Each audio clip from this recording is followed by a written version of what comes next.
I am Nick Shell. I am the self-help hacker. That's the whole concept. There are people who have lived life longer than you, more life experience. We've learned the lessons that you haven't learned yet. Wouldn't you want to hear it from a future version of yourself? Maybe not yourself, but at least this random guy on the internet. At least that's better than not knowing the answers up front, right? This is important. This is something I invented today randomly. It's this new acronym, S.Y.S.O. S.Y.S.O. Sort your stuff out. Sort your stuff out is what that stands for. Ultimately, this comes down to mental hygiene. If you Google that, here's what you're gonna find.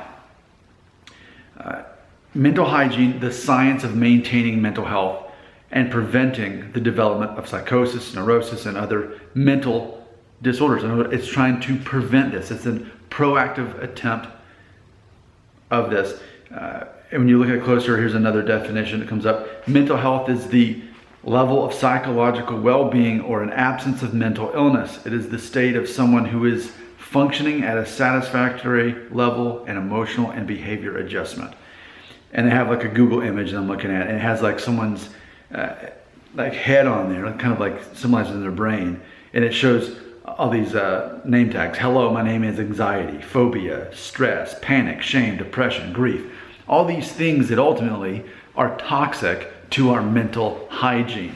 So imagine, and I do like the word, I didn't make it up, mental hygiene. Just imagine getting a big piece of floss, and just like in the cartoons, it goes in one ear and then you pull that there,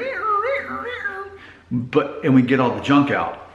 So I came up with the acronym to sort your stuff out. Obviously, sort your stuff out, of course, that's implying censorship, isn't it?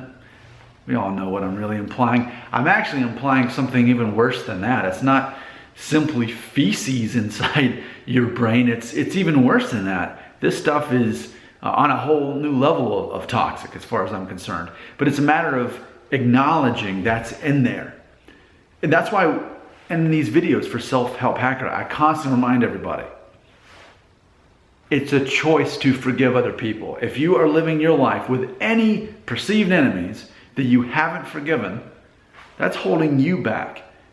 It may or may not affect their life, but it's definitely affecting yours if you have yet to there's a whole, you gotta forgive yourself. So be it, yes, that's important, but also until you can let that go and realize you're in control of your own self. Because the thing is, if you're holding out to forgive someone, maybe best case scenario, you talk to them, it goes decently well, and they sincerely apologize to you. But you're gonna leave it up to that person to apologize to you legitimately before you can forgive them? Forgive them first, and then maybe talk to them about it and sort it out. But they may still disappoint you. Maybe they really don't care that they did whatever the thing they did. Maybe they really don't. It's still on you. But that's just one of the things. Something I like to talk about too is the concept of people are depressed. People have anxiety. They have all this stuff. Because ultimately, and I say, it's two things. It's a matter of having some kind of trauma in your life, usually as a child or a teenager, never got dealt with, never got sorted out. Then on top of that, as you're going into adulthood, there's this lack of identity, especially when everyone's comparing themselves to everybody else's best version of reality on social media, and they're comparing themselves to that when they don't know who they are. One of the things that keeps coming up on the comments of my videos is people keep pointing out what they perceive as their physical imperfection. I mean, you name it, they'll put in the comments and so they'll say that's the reason why people don't like them, which is, it's not actually that simple. It's more complex than that. It actually has nothing to do with the thing that you think it is, and it's everything that you don't realize it is. That's the actual issue.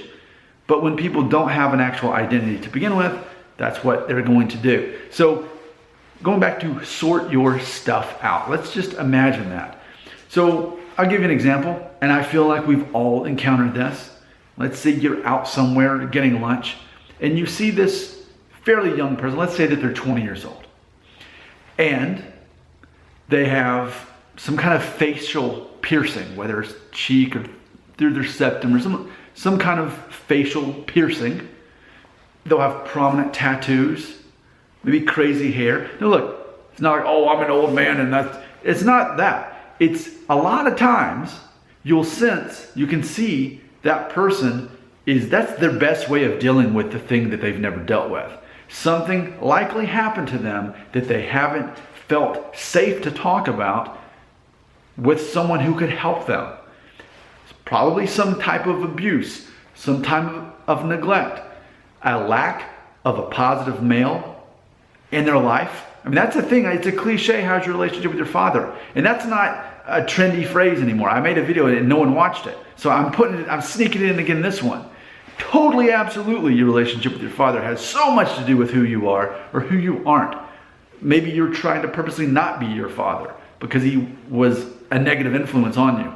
And you're still looking for that. You're still, there's that. But then again, just imagine. I'm making this up, but let's just follow along here. Let's forget about the father situation. Let's come up with something else. Let's say you had a younger brother. And when you two were kids, you were out at the pond. And you're throwing rocks in the pond. And you went over here to get a rock. You come back. Where is he? Turns out he drowned. How'd he drown already? But he did. And now for the rest of your life, you carry that with you. The responsibility of his death. He was just a couple years younger than you. And maybe your parents never put that on you, that you should have taken care of it. But you do that to yourself. You can't forgive yourself, even though you were just a kid yourself. And you were never taken to a psychiatrist, a counselor, anything like that. Or maybe you barely were. But it still haunts you. Now granted, I made up that story, but there's all kinds of stories like that happen to people. They had to deal with some kind of horrible event as a child or as a teenager. Or they were abused, or they were neglected. Whatever the thing is, they didn't get the help that they needed to talk that out. And a lot of times, it's just you get comfortable not talking about it because it becomes normal not to talk about the thing. And now, in your version of life, you're not talking about it.